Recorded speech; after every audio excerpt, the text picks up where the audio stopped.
Labą dieną, esu trečioji neigiančiųjų komandos kalbėtoja, apibendrinsiu šiandienos debatus ir išskirsiu pagrindinius susikirtimo taškus. Taigi, pirmasis susikirtimo taškas yra susijęs su nepopuliarių profesijų pasirinkimu. Mūsų oponentai teigia, jog jaunimas renkasi populiarias, bet neperspektyvias specialybės. Bet kas turi informuoti jaunimą apie tai, kas bus paklausu ateityje? Kas turi sukurti statistiką, o būtent švietimo sistema, vyriausybė ir kvalifikuoti žmonės? Mūsų oponentai bandė tai atremti tuo, kiekvienoje mokykloje yra kitas, bet ar mes galime daryti tokius sprendimus, kurie nulems mūsų ateitį tik remdamiesi vienu kabinetu? Taip pat mūsų oponentai teigia, jog jaunimas pats turi ieškoti informacijos. Bet jaunimas negali sudarinėti statistikos, negali numatyti, kas bus populiaru ateityje. Jam reikalinga parama, negalima ant jo užmesti visos atsakomybės. Beje, mūsų oponentai pateikė tokį pavyzdį su saldainiais ir specialybės pasirinkimu, norėdami įrodyti, jog vis dėlto jaunimas pats labai veikia tai, ką pasirenka. Bet iš tikrųjų, kaip mes galime lyginti saldainius, tai, ką mes darysime dabar su tuo, kas nulems mūsų ateitį ir visą gyvenimą. Antrasis susikirtimo taškas yra susijęs su socialių mokslų studijų pasirinkimu. Mūsų oponentai teigia, jog jaunimas pasirenka socialiuosius mokslus, bet juk socialiniai mokslai yra daug pigesni ir apie juos yra daug daugiau kalbama. Taip pat mūsų oponentai pateikė pavyzdį su Graikija, jog ten labai didelis skaičius jaunų žmonių pasirenka socialinius mokslus, bet iš tikrųjų Graikijoje išvis yra bloga situacija ir pateikti ją kaip šalį, kurioje jaunimo nedarbas yra didelė problema, nėra visiškai racionalu. Taip pat mūsų oponentai teigia, jog jaunimas pats nenori įstoti į tiksliųjų mokslų fakultetus ir kad Didžiojoje Britanijoje tikslieji mokslai ir tiksliųjų mokslų ir socialinių mokslų kaina yra labai panaši. Bet iš tikrųjų, vėlgi, Didžioji Britanija nėra geras pavyzdys, nes Didžioji Britanija visą laiką labai gerai su viskuo susitvarko ir būtent joje jaunimo nedarbas nėra didelė problema. Beje, mūsų oponentai patys patvirtino, jog ne kiekvienas žmogus gali įstoti į tiksliuosius mokslus, nes ne visi esame gabūs.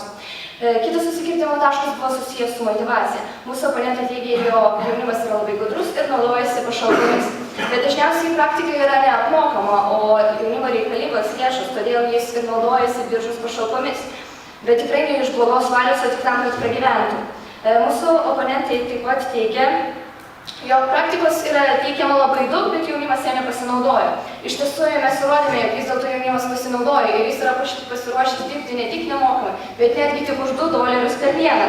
Ir taip pat trečioji teigiančiųjų komandos kalbėtoja pateikė naują statistiką, kurios mes net neturėjome galimybės atremti. Taip pat mūsų oponentai bandė ginčytis dėl to, jog jaunimas yra nemotyvuotas, bet patys niekaip negalėjo įrodyti to, jog motyvaciją galima kaip nors apskaičiuoti.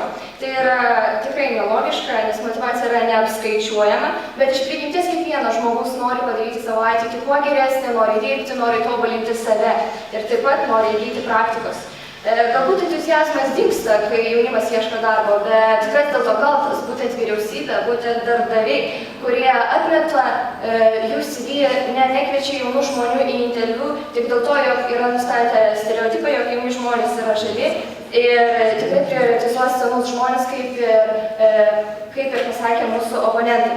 Taip pat mūsų oponentai teigia, jog mes pasakėme, jog sunku įsitvirtinti darbo rinkoje ir dėl to yra kalta vyriausybė. Mūsų oponentai teigia, jog tuo rūpinasi darbo birža, bet iš tikrųjų darbo biržoje konkuruoja visada tie žmonės, kurie yra gerai kvalifikuoti ir darbo birža visada prioritizuos tuos, kurie turi gerą kvalifikaciją. Jauni žmonės neturi geros kvalifikacijos, jie tik pradėjo mokytis. Taip pat mes teigiame, jog vyriausybė visiškai nesiima jokių veiksmų, bet mūsų oponentai pateikė pavyzdį su Obama, jog jis sako, jog reikia chemikų, bet niekaip nepasakė, kaip Obama pradėjo veikti. Taip, jis yra autoritetas, bet jis yra toks autoritetas, kuris visiškai neveikia, o tiesiog skatina. O tai, kad skatina, niekaip nepadės. Reikia kurti darbo vietų, reikia skatinti jaunimą visiškai kitaip, leisti daugiau praktikos, daugiau darbo vietų. Taip pat mes nežinojame, kaip vyriausybė turėtų veikti, bet iš tikrųjų mes nežinome, kaip vyriausybė turėtų veikti, nes mes neturime pavyzdžių, kaip ji turėtų veikti. Taip pat mūsų oponentai visiškai nereagavo į tai, jog egzaminai yra svarbiausi, žinios yra svarbiausios, o mes pateikėme netgi pavyzdį su Danija, kuri tikrai netipingumas yra labai žemas. Mūsų oponentai taip pat nereagavo į tai, jog universitetai nereguliuoja apmokamų vietų fakultetuose ir nereguliuoja vietų praktikos. Aš manau, jog aš įrodžiau, jog mūsų pozicija yra stipresnė, paneigėme visus argumentus ir įrodėme, jog tik vyriausybė yra kalta dėl jaunimo nedarbo, ir tik švietimo sistema yra